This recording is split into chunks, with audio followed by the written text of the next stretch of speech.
வணக்கம். தமிழக வெற்றிக் கழகத்தோடு கூட்டணி அமைக்க தயங்கும் தமிழக கட்சிகள். தமிழக வெற்றிக் கழகம் இந்த ஆண்டு பிப்ரவரி மாதம் 22ஆம் தேதி தொடங்கப்பட்டது. இந்த கட்சிக்கான முதல் மாநாடு அக்டோபர் மாதம் 27ஆம் தேதி முடிவு பெற்றது. இந்த மாநாட்டிற்கு தமிழக மக்கள் மத்தியில் பெருத்த செல்வாக்கு இருந்தது. சுமார் 8 லிருந்து 10 லட்சம் மக்கள் கூடியதாக ஒரு சில பத்திரிகைகளும், 3 லிருந்து 5 லட்சம் மக்கள் கூடியதாக ஒரு சில பத்திரிகைகளும் செய்திகளாக வெளியிட்டு இருந்தது.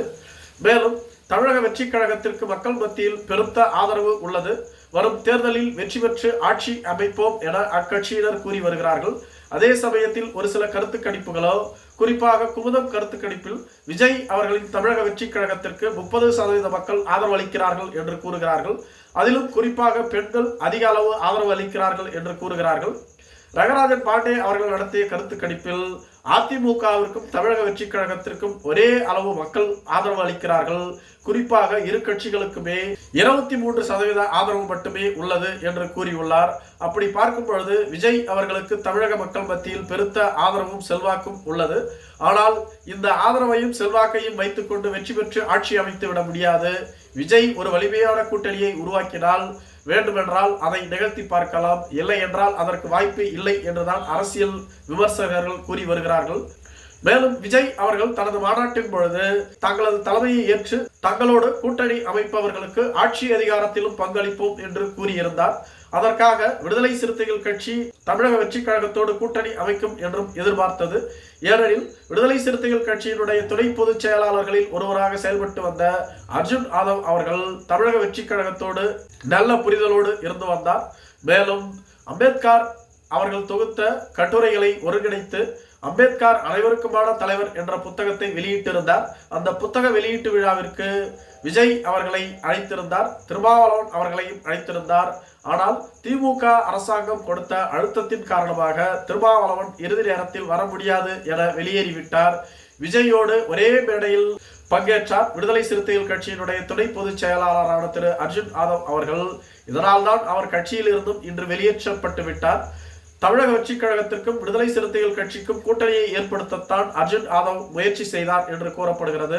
ஆனால் அது பலனளிக்கவில்லை. ஏனெனில் திருமாவளவன் அவர்கள் விடுதலை சிறுத்தைகள் கட்சி திமுக கூட்டணியில் உள்ளது, இது கொள்கை சார்ந்த ஒரு கூட்டணி, இதை யாராலும் பிரிக்க முடியாது என்று கூறிவிட்டார்.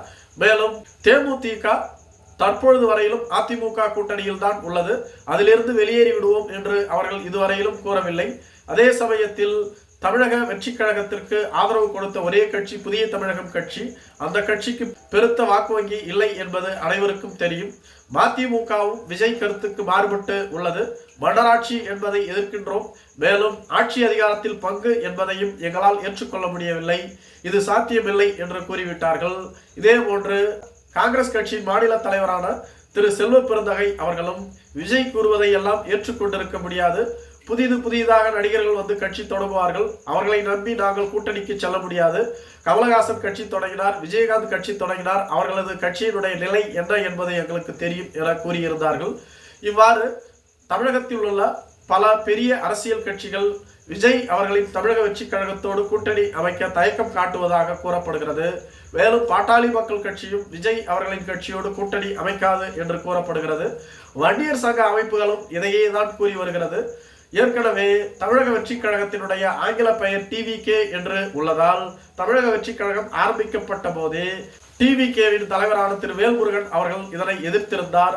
தற்பொழுது TVK என்ற பெயரில் தமிழக வெற்றிக் கழகமும் இயங்குகிறது, தமிழக வாழ்வுரிமை கட்சியும் இயங்குகிறது. எனவே இந்த கட்சியும் விஜயோடு கூட்டணி அமைக்காது என்றுதான் கூறப்பட்டு வருகிறது. விஜய் அவர்கள் வலிமையான கூட்டணியை உருவாக்கினால் மட்டும்தான் வெற்றி பெற்று ஆட்சி அதிகாரத்தை பிடிக்க முடியும். இல்லையேல் தமிழக வெற்றிக் கழகம் 2வது இடத்தை பிடிப்பதற்கான சாத்தியக்கூறுகள் தான் அதிகமாக உள்ளது என்று கூறப்படுகிறது.